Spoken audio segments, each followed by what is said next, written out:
નમસ્કાર ખેડૂત મિત્રો, હું કેર વેકરિયા આપ સર્વ ખેડૂત મિત્રોનું આજના વિડીયોમાં હાર્દિક સ્વાગત કરું છું।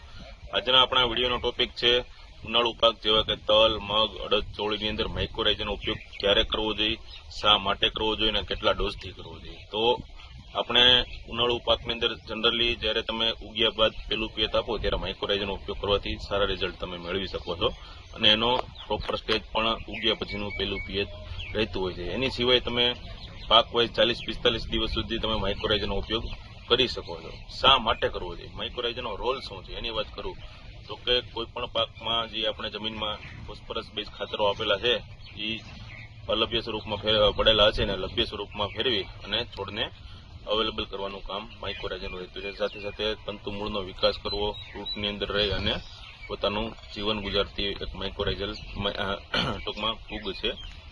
એટલા માટે ખરેખર આપણે કોઈ પણ પાકની અંદર અવશ્ય એક વખત માઇક્રોરાઇઝાનો ઉપયોગ કરવો જોઈએ। હવે કેવા માઇક્રોરાઇઝાનો ઉપયોગ કરવો જોઈએ એની વાત કરું તો માર્કેટની અંદર બે પ્રકારના માઇક્રોરાઇઝા જનરલી મળે છે। એક છે HD ફોર્મ્યુલેશનની અંદર કે જેનો ડોઝ હોય છે 100 ગ્રામ પ્રતિ એકરનો ડોઝ હોય છે અને બીજો આવે છે જે આપણું રેગ્યુલર માઇક્રોરાઇઝા જે 4 કિલો પ્રતિ એકરના ડોઝવાળું માર્કેટની અંદર ઘણી બધી કંપનીનું આવતું હોય છે, જેમાંનું આપણું IPL બાયોલોજિકલ્સનું પણ તમે માઇક્રોરાઇઝા ઉપયોગ કરી શકો છો।